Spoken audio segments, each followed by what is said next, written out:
banti mutwettanira ti services zaffe tuzikolanga empeereza zaffe tuzikolanga ekigenda kyazo kuba nti mwenga abantu muganirwa nova ku mutendero ogumu nodda ku mutendero omulala. Of course nange nenganyula nefunako ku magoba naye mu ekyo ekisooka nti kasitoma wange afunye atya. Ka Diamond Trust Bank kyalina leero ekikulu nnyo era ekirungi ennyo gye tuyita digital savings account. Nga account eno buli muntu yenna oli munene oli mumpi oli muddugavu oli mwerunganze nawe okola ki osobola okuba ne account eyo ng'ekola etya okugiggulawo tena minimum balance oba sente ziggulawo ogenda bugenzi ku tenti yaffe wali noggulawo account neba ng'okoze ki ogiguddewo. Bwe kituuka ku minimum balance bw'oba olinayo akakaddeko kamu oba emitwalo 10 oba emitwalo 2 bweyagala zikozesa genda mu bank mu branch yaffe oba ku agent ozigyeyo tujja zikuwa zero minimum balance. Ate buli mwezi manyi mwenna buli ali wano agezaako okukekereza nsimbi lwenga omulimi lwenga akola business twagala fulumya ssente buli kaseera. Okay? So kwe kuteekawo account eno etaliiko bisale bya buli mwezi, no monthly charges. Kitegeeza nti nsobola okugigula nengikozesa. Kati biki ebyetaagisa? Nkimanyi nti buli omukufa ali wano alina ndagamuntu. Ekyo kikulu nnyo. Ate mbagamba ndagamuntu si ya banka yokka, buli wamu olaga ennaku zino ndagamuntu nkulu nnyo. Nalabye aba immigration babadde wano. Nsaba nti mubasabe oba NIRA babawe national IDs bwe batogirina. Ebiseera bagenda tuuka mu maaso awo nga tolina kyogenda kwekolera. Tujja kutambula kuva wano kutuuka walala. Kubanga national ID togirina. Nsaba ginoonye. Okugulawo account mu DTB wetaaga national ID. Ne essimu oba line essimu empandiike mu mannya go. Ebyo ze byeneetaaga okugulawo account mu DTB. Services nyingi, of course loans tuzigaba weziri ate ku miwendo emirungi era tujja kuteesa. Bw'oba oyagala okutambuza ensimbi okuzijja mu nsi emu okuzissa mu nsi endala oba okuzijja ku muntu omu okutwala ku muntu omulala jangu nazo tujja kukikola w'oli. Naye kati kano kakulu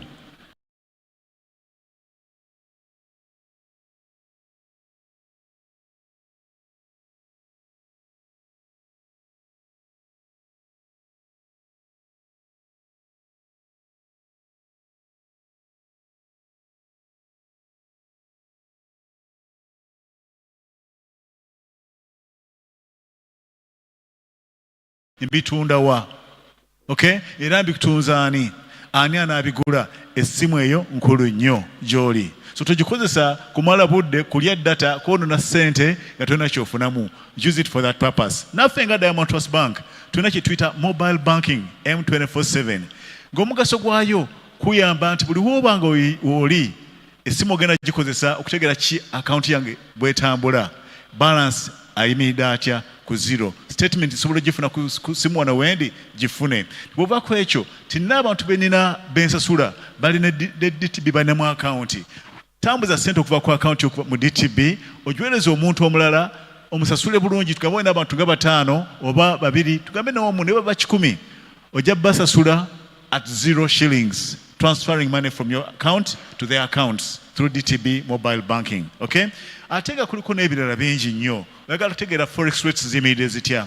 Forex rates genda ku simu ofune forex rates. So gwe mulembe gwe tulimu gwa teknologiya era mbasaba nti ffenna abali wano embrace technology. Ffe DTB tuli mu lead okuba tutabunya technology omulungi. Era leero ne Airtel tugenda kutongoza 5G network ku DTB. So mutwettanire tubenga tuli wamu katambiramu. Bampadde dakika 5 sagala kuva mulyaza amaanya. I want to invite you, my brother, Mr. Maina, to come and take over the session and talk financial management. Agere ku byensimbi gye tuli. So I want to thank you very much. Mwebale kumpuliriza era Mukama batukuumire mukole business bulungi mutambule bulungi Mukama bawangaaze. Tweyanziza bakwesa enamba yo bagyetaaga. Thank you very much. Enamba yange ey'essimu kambawe yange nga omuntu okusooka eri ku 0772 42 7188. Bw'oba oyagala kwogera ne contact center yaffe toll free nga tusasudde ensimbi yonna oyagala kuba bukubi kuba 0 800 242 242 kanjidde mu lufuutifuuti 0800 242 242. That's a toll-free number. Era nga call center yaffe is good from 6 a.m. saa 12 ez'okumakya okutuuka ku saa 6 ogw'ekiro Monday to Sunday. Ne public holidays nga tukola. Ekigendererwa ky'olina obwetaavu. So obwetaavu obwo totya tukubire essimu essaawa yonna otutuukeko tube tukola ki tukusupportinga mu byonna byeyagala okukola. Okay? So tweyanzeege bangambye okwogera enamba ate nezijjukira nti kano kakulu nnyo. Tebannange sente temuzirya ez'ensigo. Sente ey'eddagala togirya gitereke bulungi gitereke mu Diamond Trust Bank. Thank you. Buli omu awaana yiye tweyanziza Mr. Mateka Samuel olw'okubanga oyogedde biki ebikwatagana otulabira abakulu abakukulembera naffe tubaagala nnyo mbadde naffe ebbanga lyonna. We really love you. Mr. Maina is already here. There's someone whom I talked to yesterday when we arranged them for have a night out. That lady, I wonder whether she's here. She told me that even if we are talking here, she has a problem of language. Can we have that one? Where is she? She's from is it Yumbe? You are from Yumbe? Yeah. I think you better come and maybe Uncle Paul, can we arrange her? We have already one. Yeah, there are people who have that problem. When we are talking in Luganda or other languages, they are missed out. If you are among them, please, can we have your hand raised so that we can give you help? Anybody? If there's no one, then I can also roll off Mr. Maina to talk his heart out as regards what he's supposed to talk to us. May God bless you. Amen. Good morning and praise the Lord. Unfortunately, I'm not able to speak Luganda. Okay, but I think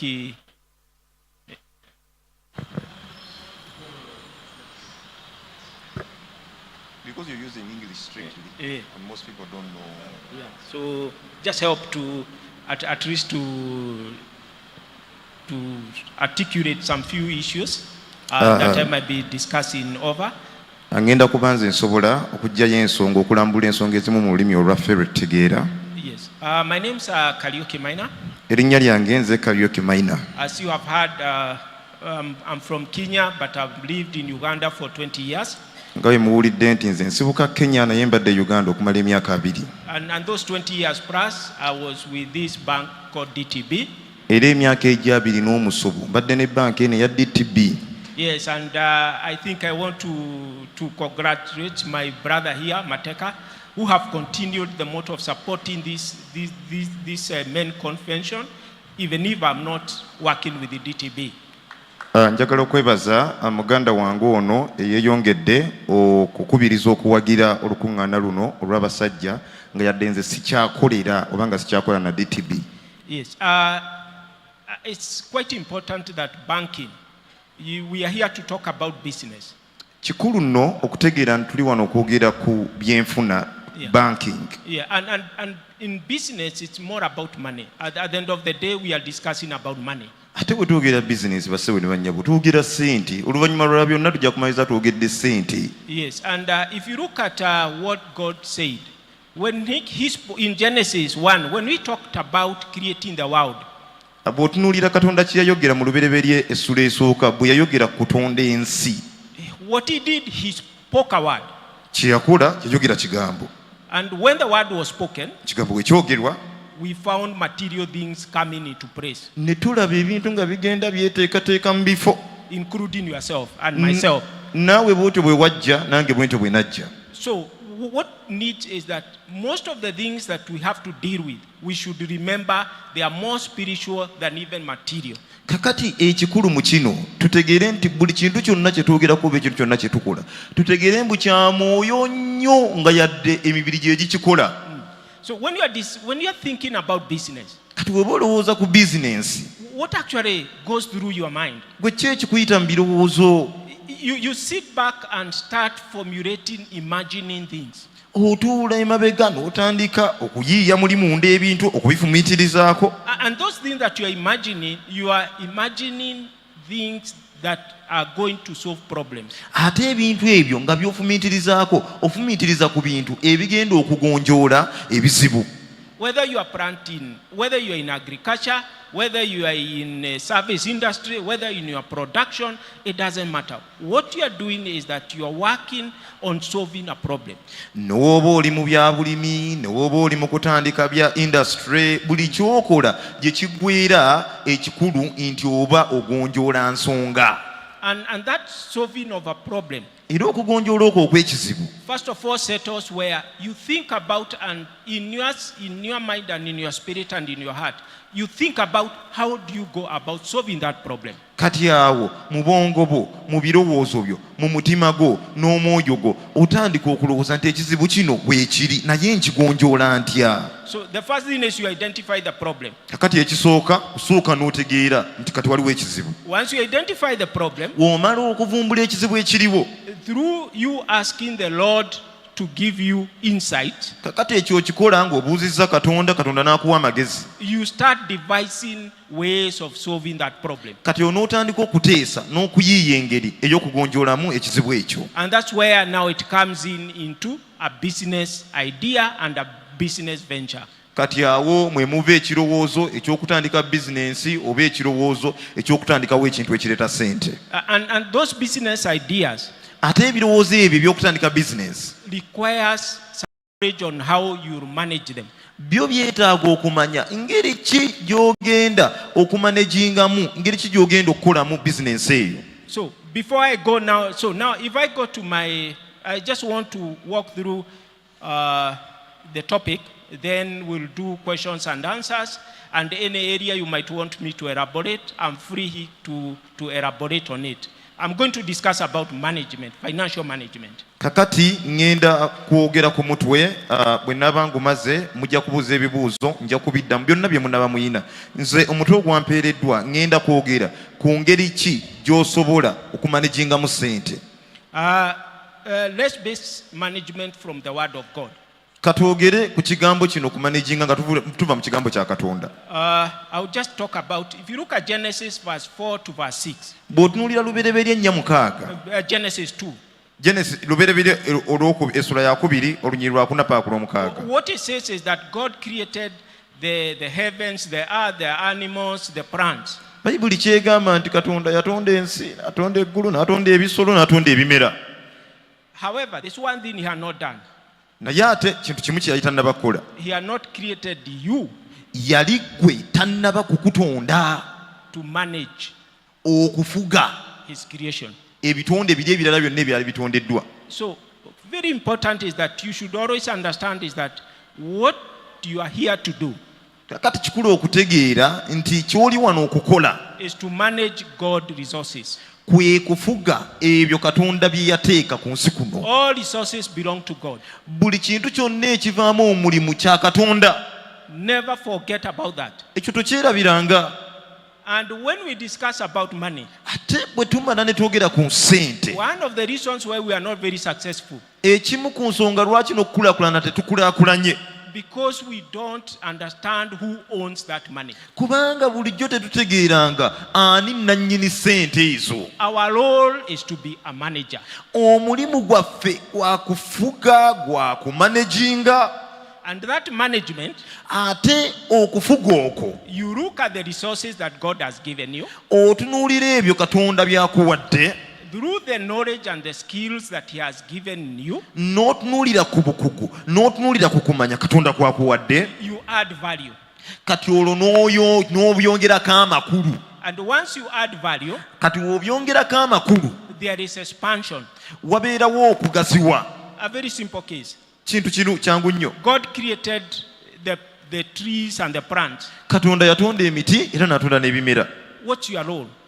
Gw'omulimu gwo ki? Your role is to take that tree. Omulimu gwo kwekwata omuti ogwo. As we talked about, you have a problem. Nga bwe twayogedde nti kati olina ekizibu. He never gave you a house. Katonda teyakuwa nnyumba. He never gave you a pencil. Katonda teyakuwa kalaamu. He never made cars. Katonda n'emmotoka teyazikola. So what's your role? Kakati gw'omulimu gwo guluwa? Take that tree. Gwe kwata omuti ogwo Katonda gwe yatonda. Convert it to something. Ogukyuseemu. Like this building we have here. Ogukozesa okuzimba ekizimbe nga kino kye tulina. That seat you are sitting on. Okukola akatebe k'otuddeko. And anything else that you use, how you came today, is a conversion of a certain material to something that is of use. N'ebintu ebirala byonna emmotoka ze wajjiddemu, engoye z'oyambadde, ebyo byonna baakwata ebintu ebiri mu butonde bwa Katonda ne bikyusibwa ne biweebwa amakulu ne bifuuka ekyo kati ky'otuddeko ne ky'oyambadde. So in that process of conversion and value addition, kakati mu lugendo olwo olw'okukyusa n'okwongera amakulu ku bintu, always remember bulijjo jjukira that you don't own it. It's not yours. Jjukira bulijjo nti ebyo si bibyo. You are doing it on behalf of the Creator. Obikola ku lwa Mukama. And you yourself, you are a creation. Ate gwe naawe oli kitonde. So when you do it, you should do it with a matter of love. And then you are able to know that it's not yours. You do it and touch the environment around you. Kakati bw'oba obikola n'okwagala, obikola n'okufaayo kubanga otegeera nti si bibyo naawe okulira Katonda. So in management, kakati mu kumanaginga, when God created the earth and created you, Katonda bw'atonda ensi naawe n'akutonda. He gave you an assignment n'akuwa eddimo of work. Ery'okukola. So what we are all here doing, kati ffe kyonna kye tuliko wano kye tukola, we are working, tuli mu kukola, managing God's affairs. tuli mu kumanaginga ebyo Katonda bye yatuteekateekera. What is management? Management kye ki? I was reading one of our former, unfortunately he passed on, he's called Dr. Miles Monroe. Nali nsoma ku mukugu musajja wa Katonda kati mugenzi ye Dr. Miles Monroe. He said management is, ye yagamba nti management kye is effective, yes, efficient, correct and timely use of another person's property. Okufuga kwe kukola ekintu ng'okikoze bulungi, ng'okikwanaganya bulungi, nga okolera omuntu omulala kye yasimba oba kye yateekateeka. That property or resource, oba kifo oba bintu that you have been given, ebyo ebikuweereddwa, you are supposed to add value. Gwe oyina okubigattako amakulu. And then you should be able to be answerable to that person who gave you that right to use that resource or that property. Era w'omala n'obikola oteekeddwa okuddayo eri eyabikuwa n'omunnyonnyola nti munnange nakoze bwenti ne bwenti saabijjaajaabiza nakoze nga bw'oyagala nkole. So management is simply, as we have been talking about, is you just taking care of business on behalf of God. Kati ekigambo kino kye bayita okumanaginga oba okufuga kiri ku ggwe kukolera Katonda bintu nga bwe yakuteekateeka. In business, mu bizinesi, one of the key tools we deal with is money. Ekimu ku bikozesebwa ebikulu bye tukolagana nabyo kwe kufuga. Money is nothing but a medium of exchange. Sente teziri kirala ng'oggyeeko ekikozesebwa okuweesaayo n'ofuna ekirala. And what 1 Timothy 6:10 tells us. Timoseewo 1 Timothy 6:10. Timoseewo ekisooka essula ya 6:10. It says in simple that money is not the root of all evil. Yeegamba nti sente zino si y'ensibuko ya buli kibi. But when you love it, naye oba nazo, that's when it becomes an evil. Awo we zifuukira kati ekibi. And how does it become an evil? Kati zo zifuuka zitya ekibi? It's once you start worshiping wealth. Nga otandise okusinza zo zennyini. What you are supposed to do with money, ky'oteekeddwa okukozesa ensimbi, you are supposed to worship with it. oteekeddwa kusinza wamu nazo. So don't look at money. Money doesn't have life. Tutunuulira ssente kubanga ssente zino tezirina bulamu. It doesn't know good or bad. Ssente tezimanyi kirungi na kibi. The issue is it's your role to instruct money what you want it to do for you. Ekiriwo kye kino nti gwe olina obusobozi okulagirira ssente n'okuziragira kiki eziteekeddwa okukola. So once you have whatever money you have, kati buli ssente zonna z'olina you send instructions with that money. Gwe aziwa ebiragiro. Go and create value in this area. Kati gwe n'oziragira n'ozigamba genda okole amakulu ku kizimbe kiri. Or oba go and create destruction in certain area. Oba genda owe ebiragiro mu kifo kiri kye twatandika okukola. And that's why most of the sin we face on this world and the destruction in this world. Era ensonga lwaki ebibi bingi bye tusisinkana ku nsi kuno n'okuba nti ensi mugiraba eggwawo. It's because certain creation kwe kuba nti ebitonde ebimu has given instructions to money biwadde obuvunaanyizibwa ssente to go and do those bad things. Ssente ezo zigende zikole ebintu ebikyamu. And that's why the world is suffering and going through a lot of problems that we are going through. Yensonga lwaki olaba ensi mujjudde okubonaabona mujjudde ennaku. Yensonga lwaki oyita mu bizibu ebyo by'oyitamu. Yes. So now you have set up a business. Kakati otandise bizinensi yo. You have been taught here about agriculture. Babasomesezza wano ku by'okulima. That is farming, plant or animal. Kulima, kulunda, kusimba, byonna ebigwa mu eryo ettuluba. Service industry. Ababasomesezza ku bikola industry. Like banking.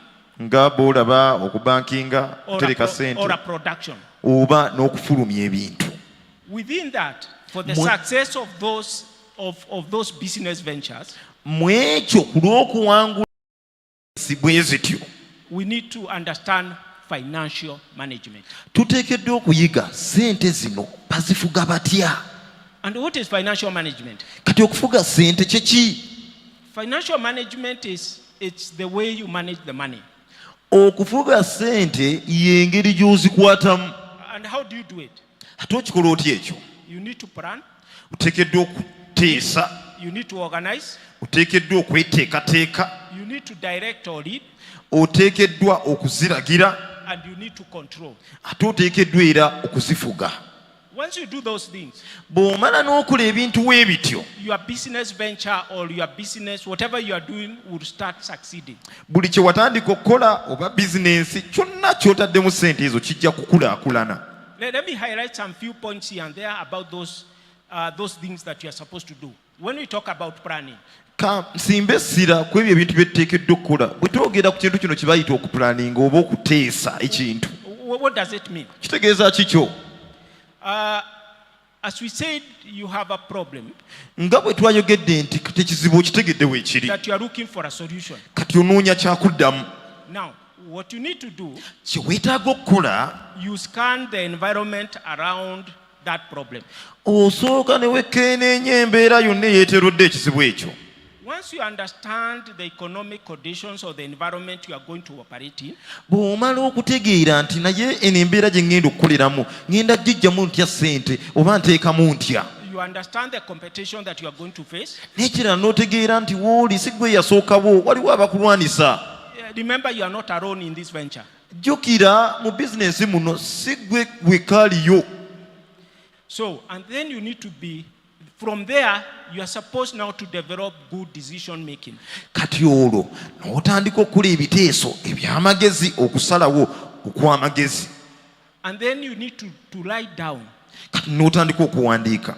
those things, how you are going to implement your ideas so that they can succeed. Kati n'otandika okuwandiika kubanga otegedde nti wooli waliwo competition, waliwo ebintu ntu kati owandiika engeri n'ebirowoozo by'oyinza okukozesa okuwangula wooli. Let me give you examples of men who have succeeded in the Bible. Leka nkuwe ebyokulabirako eby'abantu abawangulira mu Bayibuli. Moses Musa spent 40 years in the Pharaoh palace. yamala emyaka 4 ng'ali mu lubiri lwa Falaawo. What was he doing? Yali akolayo ki? He was taught how to write. yali ayigirizibwa engeri y'okuwandiika.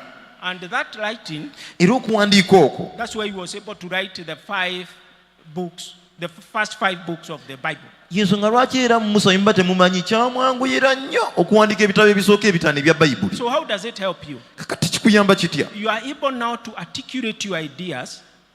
Pardon me. You are able now to put down your ideas. Kubanga oba osobola okuteeka wansi ebirowoozo byo, And then you see how you will be able to implement them. kati n'olaba n'engeri ey'okubiteeka mu nkola. Because you take one idea that you have written, Kubanga okwata ekirowoozo kimu ky'owandiise, then you look at how do I make it work. n'olaba n'engeri kino nkireetera ntya okukola nga bwe kiteekeddwa. Now, when you are looking at setting up any business venture, Kakati bwe twogera ku kutandikawo bizinesi yonna, or even if you are employed, kuba n'owooba kati gwe okolera bukolezi muntu, you need to think not only about today.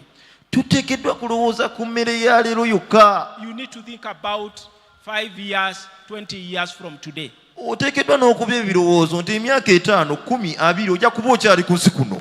Now, in writing down part of your plans, Kakati mu kuwandiika ebimu ku biteeso byo, there are things we talk about vision.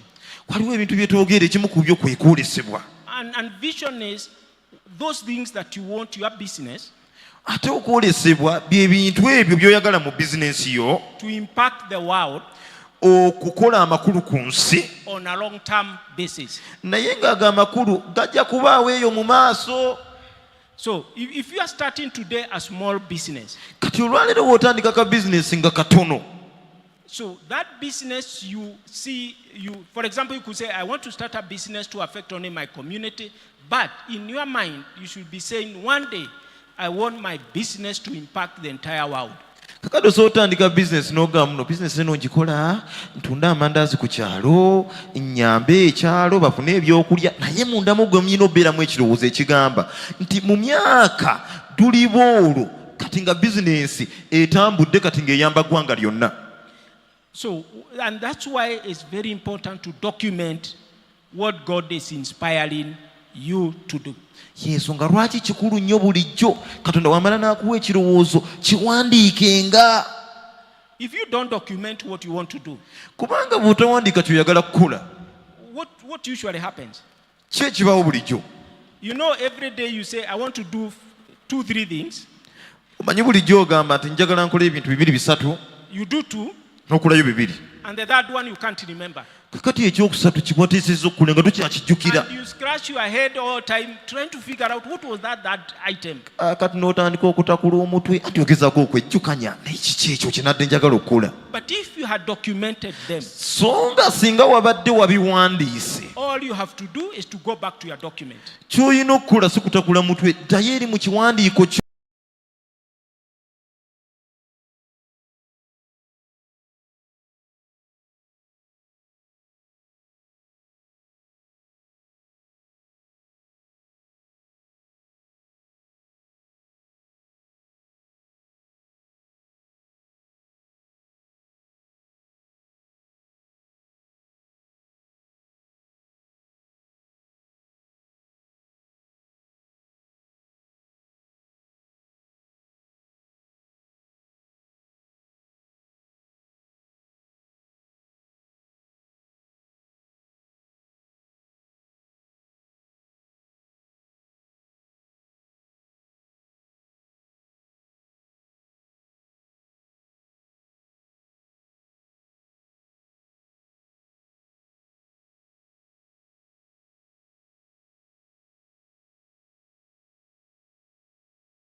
tegedde nti abantu bazaalibwa era ne bafa however heavy it is. ne we kiba kizito kitya. That's the same way in you planning and documenting step by step what you need to do. Era bwe kityo gwe mugaso gw'okuwandiika okuteesa n'opanga ebintu nga bw'oyagala okubikola mu buwandiike.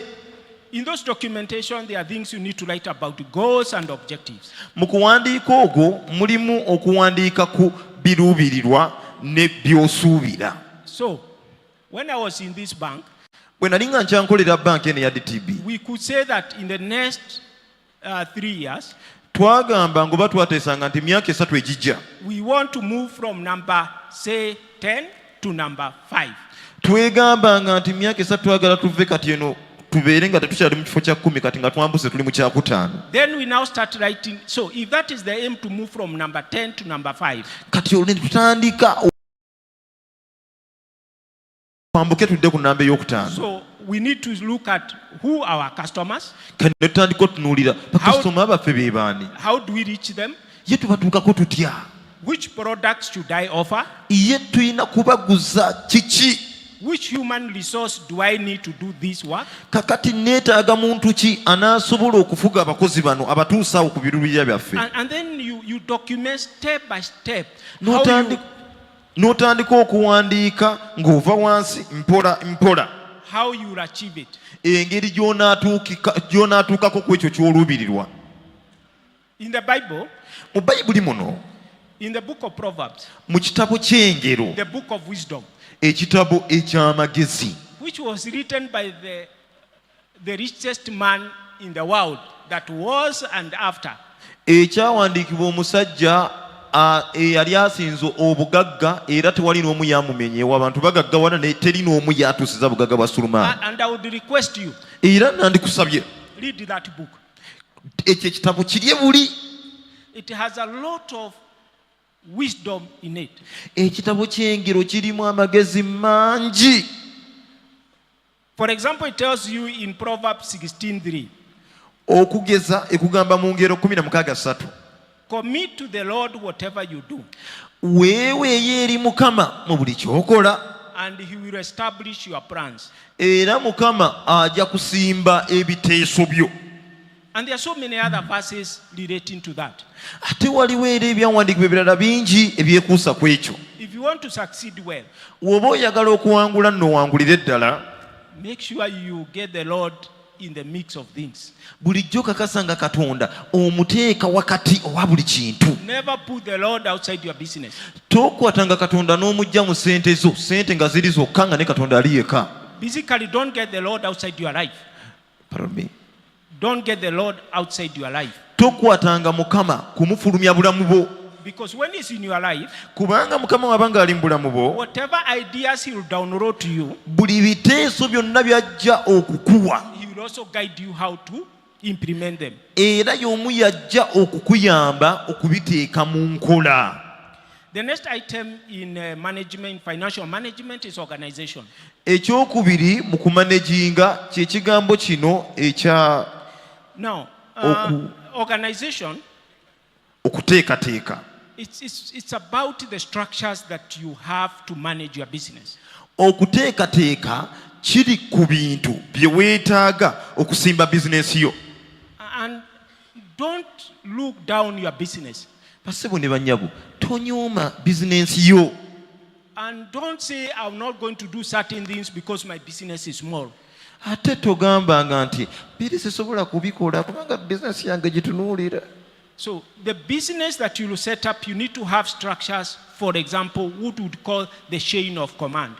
Kakati mu bizinensi yo yonna gy'okola oteekeddwa okuteekawo akajegere kwani gw'olita omufuzi alagirira ebirala byonna okubeerawo. And that chain of command, the whole purpose is, Era olujegere olwo olw'obufuzi, who makes decisions, ani akola ebiteeso, who implements them, ani abiteeka mu nkola, and how do you review them? ate ebiteeso ebyo obyekenneenya otya okulaba oba byakoze nga bye wateesezza. And then you need people. kati olwo weetaaga abantu. Whatever small business you have, Business ne weeba ntono otya, even if you're in employment today, n'oba okozesebwa you kaakano cannot succeed on your own. tosobola kukulaakulana wekka. And that's why when God created Adam, Y'ensonga lwaki Katonda bw'atonda Adamu he found him so lonely. yamulaba nga ali yekka obumu bumutta. And the animals were busy in couples, or they were not alone. They were either two or they were many. Ate ng'ebisolo embizzi ziniigina buniiginyi zibanga ttaano, ente byo tebitambula byokka. And that's how Eve came on in the picture. Katonda wakirowooleza n'agamba naye noono omusajja yeetaagayo omuntu. So in your business, Kakati mu bizinensi yo you also need to have Eves who helps you to conduct your business. naawe weetaagayo ku bantu abakuyamba okuddukanya bizinensi yo. And another thing in organization, Ekimu ekirala mu kuteekateeka, you need to know, business there is, if you're in a manufacturing company, for example, katugambe oli mu kampuni efulumya ebintu, there is the production section. waliwo abakola, You need people to sell, weetaaga abanaatunda, and you also need people to manage the finances. ate weetaaga n'abantu abanakwasaganya ssente zo. There are so many other departments, including marketing. N'ebitongole ebirala bingi ebibeera mu kitongole kimu mwe muli n'okutembeeya. So that's why you need to think about, don't run the business as a one-man show. Y'ensonga lwaki bulijjo olina okukirowoozaako, gwe tobeera sita mu bizinensi yo, togitambuza weka. In that book of wisdom, Mu kitabo ekyo eky'engero eky'amagezi, Solomon said a king cannot succeed well, Sulumaani ye yatusomesa dda n'atugamba kabaka ono talina ngeri gy'awangula yekka. but if he has more advisors, Naye ate bw'abeera n'abawi ab'amagezi nga bangi, he can be able to implement his desires of administering the nation. olwo nno kabaka naye aba n'obusobozi obw'okuwa ebiragiro gy'atali engeri y'okufugamu eggwanga. The third item we talked about was leadership or direction. Luli twayogera ku bukulembeze, twayogera ne ku kuluŋŋamizibwa. This is how you influence people, Bw'oti bw'ofuga abantu, so that you can achieve the desired result. olwo nno osobole okufuna ebyo by'obadde oluubirirwa okuva edda n'edda. So you need, when you are working with a team Kakati bw'oba okola n'ekibinja, and you are the leader, ate gwe mukulembeze, and remember, all of us are leaders in our own right, ate jjukira buli omu ku ffe alina waakulemberera ssebo. but we also work, when we work as a team, Naye ate bwe tukolanga guruupu oba ng'ekibinja, we achieve better results. tufunamu nnyo, tuganyulwamu nnyo, amagoba gaba mangi. So through that you are able now, one thing you need to do for the team, understand the people under you. Kati okuyitamu ekyo oteekeddwa nga ekibinja okutegeera abantu bonna b'okolagana nabo. Their attitudes, their emotions, their skills, their background, you need to understand them. Abantu baakula ngeri, abantu banjawulo. Waliwo omuntu akaaba amangu, waliwo omuntu atanyiiga, waliwo omuntu asekaaseka, waliwo omuntu ng'ewaabwe baavu, waliwo omuntu ng'ewaabwe bagagga. Kati ebyo n'olina obbigattagatta n'obitegeera.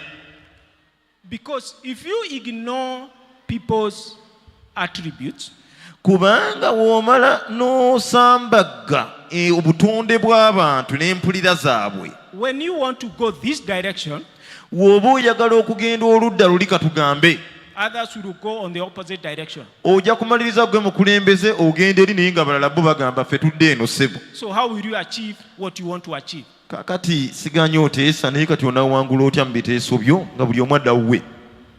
So motivate the team Kakati ttiimu eyo gizeemu amaanyi, and see how to communicate effectively. olabe engeri y'okwogera nayo mu ngeri entuufu oba nga bw'oteekeddwa.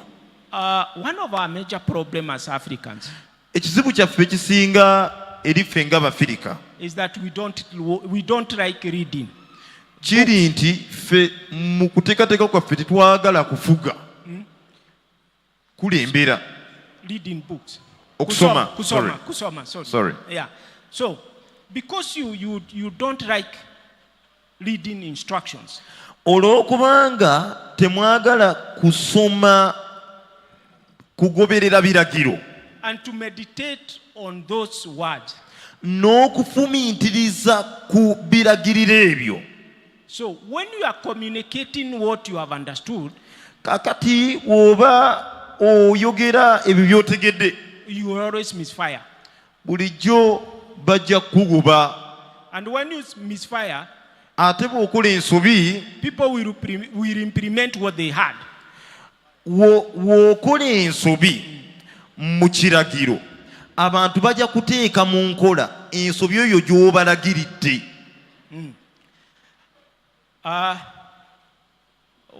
In 1 Peter 5:1-3, Peetero ekisooka 1 Peter 5:1-3, Peetero ekisooka 5 binyirwa kusatu. Peter is advising the leaders Peetero ono akubiriza abakulembeze that we need to respect the people who are working under us, or those people that that are under us. abagamba nti ne bannange tusseemu ekitiibwa nga yadde mwe baboosi ne bano abantu abatukulira tubasseemu ekitiibwa. Because when you do that, kubanga oyimukola ekyo, the first thing you are doing, you are honoring your creator. ekisooka bw'ossaamu bw'okozesa ekitiibwa katonda yennyini gw'oli mu kussaamu ekitiibwa. And when you honor the creator, ate bw'ossaamu ekitiibwa omutonzi, then the people under you are able to do what you desire them to do. kati abantu abakuli wansi olwo basobola okukola ekyo ky'obaagaliza okukukolera. The last item I want to discuss is on control. Ekimu ku kisembayo kye njagala okwogerako kye kigambo ekyo kye bayita kontulo. In planning, mu kuteesa you wrote what you want to achieve. wawandiise by'oyagala okutuukako. For example, kugeza you are here with a purpose of to be sharpened. oli wano n'ekigendererwa eky'okuwagalwa. So you have an objective to be here. kakati olina ensonga lwaki waze. So by the time the conference is over, kati olukuŋŋaana luno we lunaggwerako, you need to sit back and say, did I achieve what I wanted to achieve? oteekeddwa okuddayo ewaka tule wansi ogambe naye kye nagenderera kyo nakituukako nakifuna. In simple terms, mu bumpimpi it's performance evaluation. kwekenneenya n'olaba oba bye wakola byayiseemu nga we wateesa. So always sit back and reflect, how far have you come from?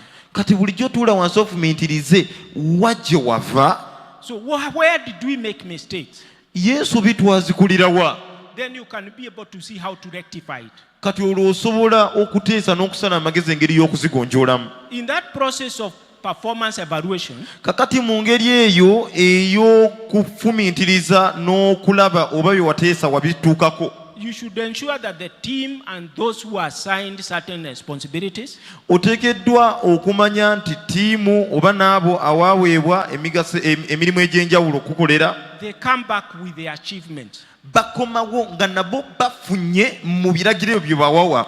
And based on that, you evaluate as a team.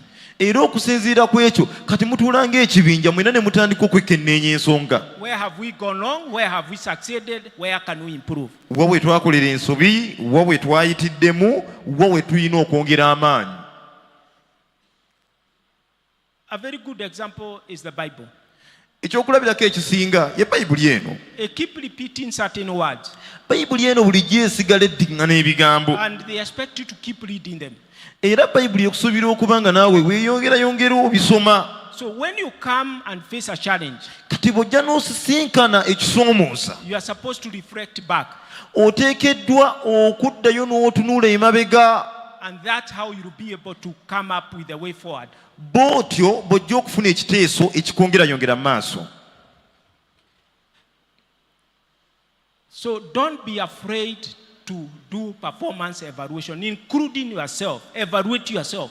kati totya kwepimaapima mirimu oba wawangudde oba wagudde. naawe kennyini weeyigirize bulijjo okwetunuulira munda ogambe naye kyenkola kyenteekeddwa okukola siwabye. Yes. So I've given those 4 items: the planning, the organization, the control. So what now you need is, it's about some aspects about business, some foundations about business. Kakati ebyo mbibawadde byotekeddwa okukola emitendera gy'otekeddwa okuyitamu okukulaakulana mu bizinensi yo. Kakati waliwo by'otekeddwa era okumanya mu bya bizinensi bino. So when we talk about business, bwe twogera ku bizinensi, we are talking about money. twogera ku ssente.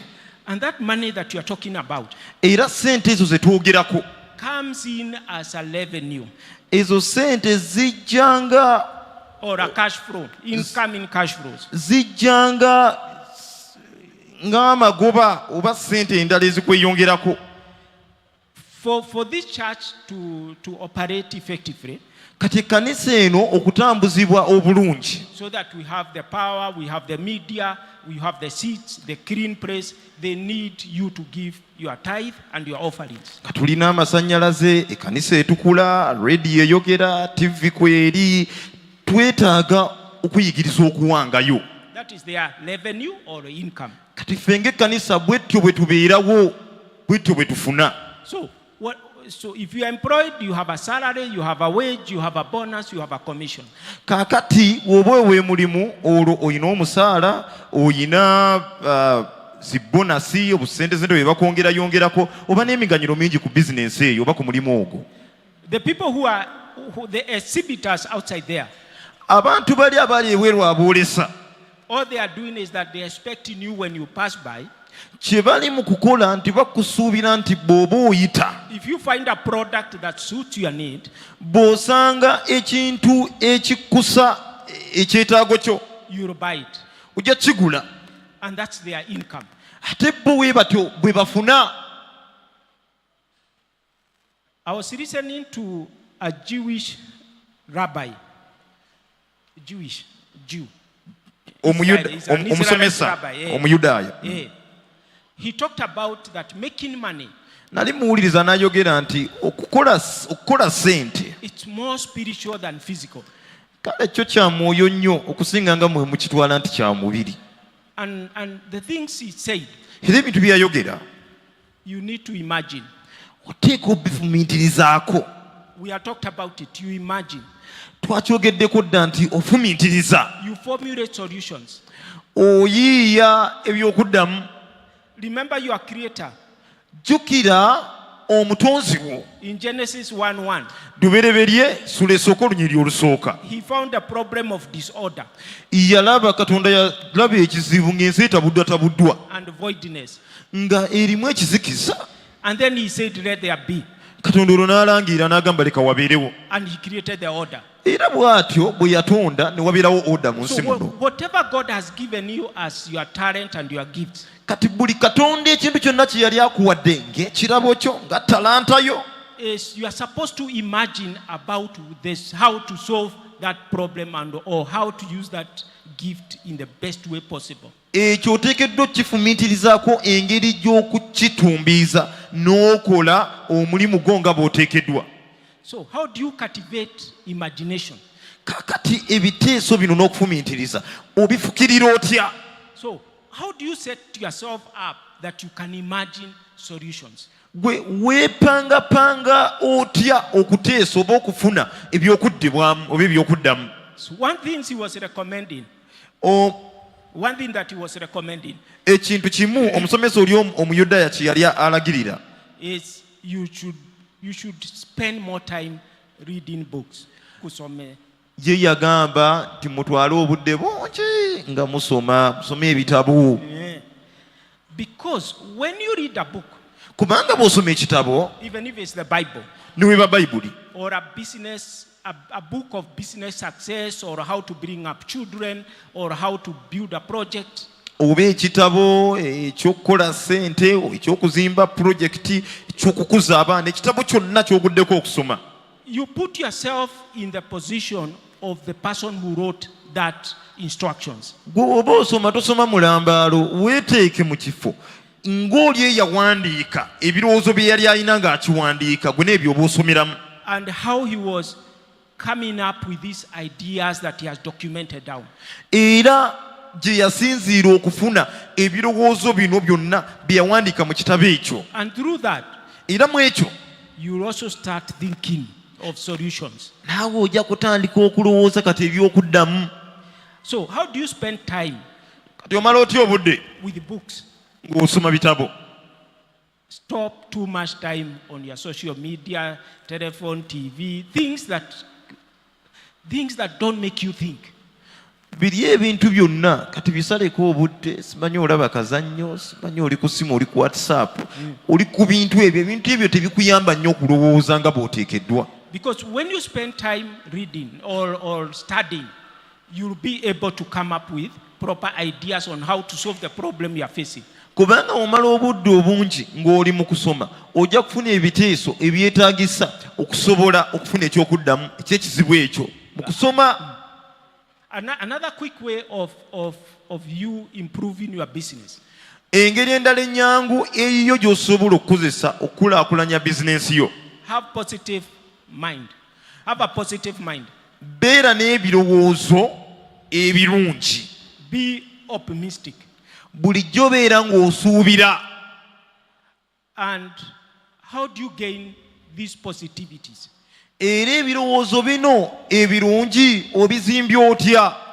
The recommendation is that every day, Ekyo oba amagezi ge tukuwa ge gano nti buli lunaku light a few items that makes you happy.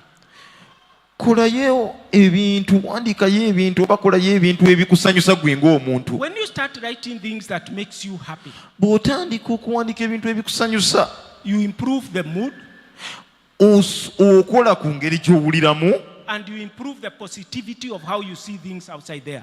ate n'okuza n'engeri gy'olabamu ebintu ebiri ebweru eyo gy'otali. Those were partly spiritual items. Ebyo nno byo bya mwoyo.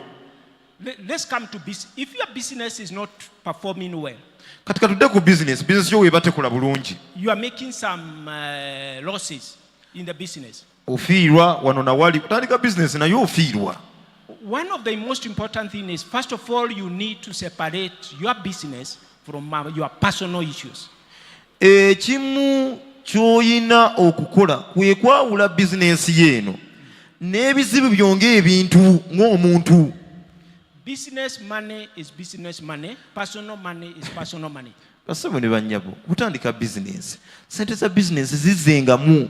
Obeera n'ebizibu byo, sala magezi malala engeri gy'onaabigonjoola. Tojja sente z'otadde mu bizinesi kuzigonjooza bizibu byo. So if you are in a business that is not succeeding, Kati wobeera mu bizinesi nga tekulaakulana, think about the business model you have. lowooza ku nteeko eya bizinesi gye wateekateeka. Whatever you are doing now, sit back and rethink, am I doing the right thing? Buli kyokola kati bulijjo tuula wansi olowooze, naye kyenkola kyenteekeddwa okukola. Are you able to reach the people you desired to reach? Gwe olina obusobozi oba osobola okutuukirira abantu b'oyaayaanira okutuukako? Is the product you are offering or a service up to the expectation of your customer? Ogw'omulimu oba ekintu kyonna ky'otunda kyo kisanyusa bw'okitunza bakasitoma abo? So because every time in our life we always have ups and downs. Kubanga bulijjo mu bulamu ojja kubeera n'ebisoomooza ate ojja kubeera n'okuwangula. And when you go down, Kitatebuka, sometimes you just need to reflect and rethink through the process. olumu oyina kufumiitiriza n'olowooza n'olaba ewakoze obukyamu. And even when you are up there, when your business is successful, Ate ne woba otuuse waggulu eri kati nga owangudde okikubye, as long as you have plans, kasita oba ng'olina ebiteeso, they make you remain focused. ebyo ebiteeso bulijjo bikusigaza nga okyatunudde mu maaso gy'olaga, And your business will not collapse. era bizinensi yo kijja kubeera kizibu nnyo okugwa ku ttaka, Because something came up. kubanga waliwo ekyazze. We have learned a lot of things when COVID came. Twayiga ebintu bingi kati akantu ka covid kasita kajja, It caught us very unaware, unexpected. kaatukwata nga tetukasuubira nga n'okwetegeka tetwetegese. Another aspect of, because of the time, another aspect now, in a business you look at the income, Kati mu bizinensi otunuulira ssente z'otaddemu, but when you make that money, when you receive that money, sente z'ofuna kati wofuna sente ezo you have to use the money, you have to spend the money oteekeddwa era okusaasanya sente ezo through the products you buy, ng'oyitamu ebyo by'otunda, through the administration cost, ng'oyita mu abo abakufugira bizinensi eyo, marketing, ng'oyita mu kutembeeya, and then you need to make a profit. ate naawe ng'omuntu weetaaga okukula ku magoba nga gago. So you need to think about, for sustaining your business, gw'okusobola okubeezawo oba okuyimirizaawo bizinensi yo, there are what we call essential expenses. waliwo ze tuyita sente z'otalina kyazikolera nga zo oyina kuzifulumya, Which are salaries, product cost, utilities, and insurances. okugeza emisaala gy'abantu egyo gy'oteekeddwa kugifulumya, ebintu ebikozesebwa kusiimuula ebyo oteekeddwa kubifulumya, insurance mu abakola emirimu egiriko insurance ezo nazo tolina kyazikolera bateekeddwa zitema. Then there are also other aspects of, you need to think about expansion. Naye waliwo n'ebirala buli kyoteekeddwa okulowooza ku kugaziwa. If you don't grow your business, bw'otakuza bizinensi yo, if you don't invest in buying materials that make your business grow, bw'otassa sente mu kugula bikozesebwa kuleetera bizinensi yo kulaakulana, a time will come when your business will get stuck. olumu ojja kujja nga bizinensi yo ekunzibye. So, and that's why it's important to separate business from personal. Y'ensonga lwaki bulijjo kikulu okwawula bizinensi n'ebizibu byo ng'omuntu. When we make some money, bw'okulayo ku sente, we normally go and start buying properties and doing other things. bulijjo tugenda amagoba n'ogenda n'ogagulamu ettaka n'ogagulamu ebintu ebirala n'ogagulamu Which is not related directly to your business. ate ng'ogagulamu ekintu nga tekirina we kikwataganya na bizinensi yo gye wagyemu sente ezo. Somebody said Omu yagamba bw'ati, 90% aspects of money is discipline. bitundutundu 90 ku 10 kukikwatagana ku sente mpisa ngeri gy'ozikwatamu. 10% is knowledge, how to manage it. But the key important thing is self-control. Kati liri 10 ebitundutundu 10 biri biba bisigaliddewo byo birimu bubeezi kumanya nzikutte ntya, naye 9 byo zempisa engeri gy'olina okukwatamu sente. Now, when you make some money Kati bw'okolayo ku sente, and you have to spend on holiday, buying luxury items, kati ng'olina ogenda weewummuzeemu munnaayo okoze nnyo ogule ku bintu olye ku kyemisa n'ekyegasa. because the wisest man told us we have to also to enjoy the money that you make. Kubanga munnange naffe tulanga tuteekeddwa okuwoomerwa akasente fe abakakoze. But before you enter into those expenses, Naye nga tonnaba kuyingira mu bintu ebyo bye tuyita eby'okwejalabya. somebody said, Omu yagamba bw'ati, take 30 days to think about it. twalayo ennaku 30, 30 days. ennaku 3 okirowoozeeko. Thinking about it. Kukirowoozaako, And if you have to do it, you do it. bw'oba oteekeddwa okukikola ng'ennaku 3 ziyise kati kikole. When you spend time to think about things, I'm not talking about necessities like food. I'm talking about those things that you do that give you happiness. Soogera ku mmere y'awaka nti wakoze bizinesi kati tojja na kulya, emmere erya, naye njogera ku mmere nti waguze eyeewaka naye ate n'oteesa n'okuteesa ate ogenda olyeko ne ku javaazi. So when you take that time, it gives you self-control and discipline. Kati bw'otwala ennaku 3 ng'olowooza ku kuleka engege gye waguze ewaka ate ogenda oyongereko n'eya javaazi, ojja kufuna empisa, ojja kugendayo. And it can save your business from collapse. Mu nnaku 3 oba otegedde nti kati kino tekikyammalamu era kijja kuyamba bizinensi yo okusigala ng'eyimiridde ereme kugwa. Somebody said, I was here on Sunday, somebody said that all of us have very good, nice phones, smartphones.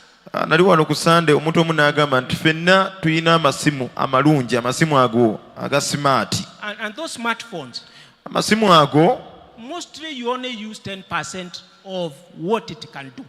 bw'otunuulira essimu eyo ku bintu by'omanyi oyinza okuba ng'omanyiko ebituntundu 10 ku 10 ku ky'essimu eyo ky'erina obusobozi okukola. Where does the 90% go? Kati bituntundu 9 ku 10 byo biragawa kubanga bye bisinga obungi. Is it not wastage? olowooza nno oba toyonoonye. And if you had invested that money in things that generate money, kati ate singa ezo sente wazikwata n'oziteeka mu bintu ebizaala sente, would you not have gotten enough more money and more stable in your business venture? olowooza tewandifunye sente nga nnyingi nnyo, funa amagoba nga mangi nnyo, n'ogula n'akasimu kano nga tolumiddwa. However, naye the day your business becomes stable and you have stable income, olunaku bizinensi yo lwetumbiira n'ofuna ne sente nga teweeraliikirira oba zina gyoba tezijje nga weeziri, sometime you can do these things. You can put your money there. wafunayo ku sente mu bizinensi nga naawe oziraba ozifunye, kati aba okkirizibwa okugenda okuwummula n'okugula essimu ey'akabi. But if you have been practicing self-control, naye oba badde oteeka mu nkola ekigambo kino kye bayita okwefuga, what you'll find is that you will, instead of spending on wastage things, ky'ojja okuzuula oba okuvumbula ti mu kifo ky'okusaasanya sente ku bintu biri ebitagasa, you start spending that money on touching other people who are not well to do. otandika okulowooza ku ngeri y'okwatamu sente ezo okuziteeka mu bantu abateesobola, abantu abatali bulungi. For example, if you had a spare 1 million, okugeza singa obaddeyo nakadde kamu nga kali awo tekalina byakola, there's somebody here who can start a business of 1 million today, muffe mulimu omuntu nga kyeyeetaaga kakadde kamu okutandika omulimu, and in a couple of years ate emyaka egijja maaso he will be a multi-billionaire person. ajja kubeera mugagga ddala, But he never had that 1 million. so nga ate miliyoni eyo etandika nga tagirina.